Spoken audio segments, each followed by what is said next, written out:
आज हम ऐसे दौर में जी रहे हैं जहां एग्जाम में पास होने की भी कीमत होती है। उत्तर प्रदेश की लेखपाल भर्ती परीक्षा में पास होने की कीमत थी 10 लाख और 10 लाख लेने के बदले सॉल्वर गैंग कैंडिडेट के कान में लगाता था ब्लूटूथ और इसका माइक एक एटीएम कार्ड जैसी चिप में लगा हुआ था। लेकिन इस बीच एग्जाम के बीचों बीच एग्जाम सेंटर में हो जाता है यूपीएसटीएफ का लाइव एक्शन। चलिए दिखाते हैं इस लाइव एक्शन की पूरी कहानी। आप देख रहे हैं न्यूज तक, मैं हूं निधि तनेजा। रविवार को उत्तर प्रदेश के 12 मंडल मुख्यालयों के 501 परीक्षा केंद्रों पर राजस्व लेखपाल भर्ती परीक्षा हो रही थी, लेकिन बीच एग्जाम पहुंच गई यूपीएसटीएफ की लखनऊ, प्रयागराज, मेरठ, वाराणसी और बरेली यूनिट और फिर हुई भयंकर छापेमारी। कुछ इस तरह पकड़े गए ब्लूटूथ डिवाइस वाले मुन्ना भाई।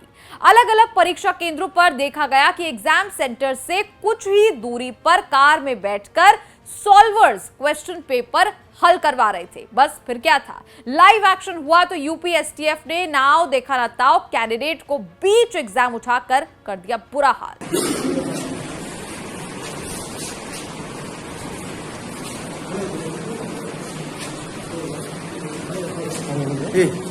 बाहर निकाल के डिस्टर्ब ना करो लोगों।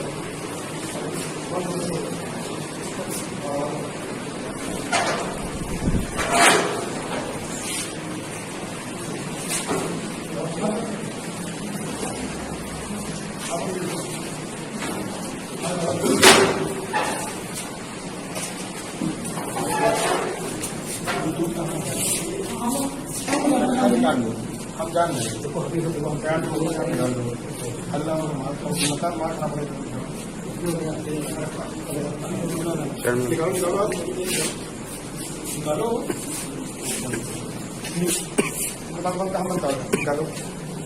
हाथ डाल के हम निकालें।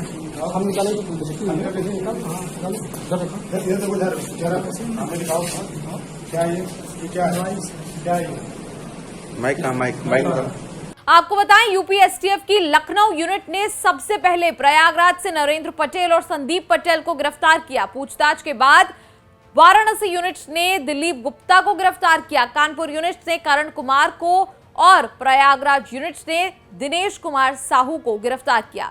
बताया गया कि संदीप पटेल पहले भी कई बार जेल जा चुका है। प्रयागराज से हुई 5 गिरफ्तारियों के बाद लखनऊ में भी 2 परीक्षा केंद्रों में दूसरे की जगह परीक्षा दे रहे 2 सॉल्वर्स को पकड़ा गया। मेरठ यूनिट ने एक सॉल्वर को पकड़ा। कुल मिलाकर करीब 21 लोगों को अरेस्ट किया गया। पूछताछ के दौरान एक आरोपी ने एसटीएफ को बताया कि उसे एक ब्लूटूथ डिवाइस दिया गया था। यह डिवाइस इतना छोटा था कि कान में लगाने के बाद नजर ही नहीं आता था और डिवाइस का माइक एटीएम कार्ड जैसी चिप में लगा हुआ था और इस कार्ड को बनियान के नीचे गले में रखा गया था। सोचिए, मतलब इतना दिमाग अगर एग्जाम में लगाया होता तो शायद इस हाईटेक नकल की जरूरत ही ना पड़ती। आरोपी ने बताया कि परीक्षा शुरू होते ही वो हर प्रश्न को धीरे धीरे पढ़ रहा था ताकि बनियान में लगे माइक की मदद से सेंटर के बाहर बैठा सॉल्वर सवाल सुन पाए और फिर सवाल सुनने के बाद वो सॉल्वर आंसर बताता था। एसटीएफ ने उस सॉल्वर को भी पकड़ने की कोशिश की, हालांकि वो फरार हो गया। कानपुर के गोविंद नगर थाना क्षेत्र के माया देवी इंटर कॉलेज में भी एसटीएफ की टीम ने ब्लूटूथ डिवाइस से नकल करते एक अभ्यर्थी को पकड़ा है। दूसरी तरफ प्रयागराज से पकड़े गए एक शख्स ने बताया कि लेखपाल की परीक्षा में कई बार फेल होने के बाद उसने सॉल्वर गैंग के एक सदस्य से संपर्क किया। गैंग के सदस्य ने पेपर से 3 दिन पहले उसे डिवाइस अवेलेबल करा दी थी। कानपुर एसटीएफ ने छापेमारी कर जयसिंह पटेल को डिवाइस के साथ पकड़ लिया। जयसिंह ने बताया कि उसे सॉल्वर का नाम नहीं पता है, उसे सिर्फ व्हाट्सएप कॉलिंग पर उससे बात की है। तो कुछ इस तरह पूरा जो गिरोह है वो चलता था। गिरफ्तार हुए एक दूसरे आरोपी विजयकांत पटेल ने बताया कि उसने 10-10 लाख रुपए लेकर परीक्षा में पास कराने का जिम्मा लिया था।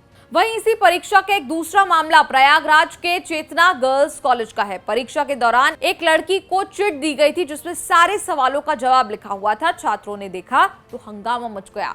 चिट स्कूल प्रशासन की तरफ से छात्रा को दी गई थी, ऐसा दावा किया गया। हम उत्तर प्रदेश राजस्व लेखपाल का मेंस पेपर देने यहाँ आए थे और यहाँ पे जब सुबह आए थे तो ठीक है, जो व्यवस्थाएं थी अंदर हमारी पूरी चेकिंग हुई। चेकिंग होने के बाद हम गए, सब लोग बैठे। एट द लास्ट हम देखते हैं कि ये जो छोटी छोटी पर्चियां आप देख रहे होंगे, तो यहाँ का प्रशासन, जो स्कूल प्रशासन था, ये एक लड़की को नकल करा रहा था। तो अनफॉर्चुनेटली क्या कहते हैं, ये हमें मिल गई, क्योंकि जो उसके जिस लड़की को नकल करा रहे थे यहाँ का प्रशासन, यहाँ के बगल में जो अगल बगल लड़के थे उन्होंने देखा। उसके बाद हमने उस लड़की से इस पर्ची को लिया और हम यहाँ पर अपने भविष्य का हमारा खिलवाड़ ना हो, इसलिए हम यहाँ पर सब एकत्रित हो गए और मांग करते हैं कि ये पेपर, इस सेंटर को ब्लैक लिस्टेड किया जाए। इस सेंटर में जितने भी परीक्षार्थी हैं सबका पेपर पुनः हो। आपको बता दें, पहले लोकपाल भर्ती परीक्षा 19 जून को होनी थी। इससे आगे बढ़ाकर 24 जुलाई की नई तारीख निर्धारित की गई थी। हालांकि इसके बाद आयोग ने एक बार फिर से परीक्षा को स्थगित करते हुए 31 जुलाई की नई तारीख जो है वो निर्धारित की थी। लेकिन टलते टलते एग्जाम हुआ भी तो ऐसे।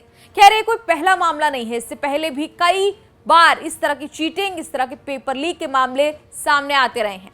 बीजेपी के पीलीभीत से सांसद वरुण गांधी ने एक वीडियो ट्वीट करते हुए लिखा, UP police, UP PCL, UP SSC, नलकूप operator, PET, UP TET, BEd, NEET आदि परीक्षा में पेपर लीक का मामला सामने आने के बाद अब राजस्व लेखपाल की परीक्षा में नकल माफिया छाए रहे। आखिर कब तक संगठित रूप से चलित शिक्षा माफिया युवाओं के भविष्य के साथ खिलवाड़ करते रहेंगे, ये बेहद दुर्भाग्यपूर्ण है। वहीं समाजवादी पार्टी ने मुख्यमंत्री योगी आदित्यनाथ के इस्तीफे की मांग कर दी। लिखा कि मुख्यमंत्री वीक, फिर पेपर लीक, प्रयागराज में लेखपाल भर्ती परीक्षा का पेपर लीक हुआ। योगी सरकार हर बार की तरह नाकाम, सफलतापूर्वक परीक्षा नहीं करा पा रहे हैं तो इस्तीफा दे दे सीएम। क्या नौकरी देने से बचने के लिए पेपरों को खुद लीक करा रही सरकार? युवाओं के भविष्य से बंद हो खिलवाड़। आपको बताएं, इस भर्ती परीक्षा के लिए 2,47,000 से ज्यादा उम्मीदवारों ने आवेदन किया था, जिसमें से 2,12,863 उम्मीदवार परीक्षा में बैठे थे। इस तरह की चीटिंग, धांधली मेहनती उम्मीदवारों के साथ नाइंसाफी है, जो महीनों सालों से तैयारी करते हैं। आपकी इस पर क्या राय है? आपको क्या लगता है, नाइंसाफी है या नहीं इन छात्रों के साथ? कमेंट्स में लिखकर जरूर बताएं और देखते रहिए न्यूज़ तक।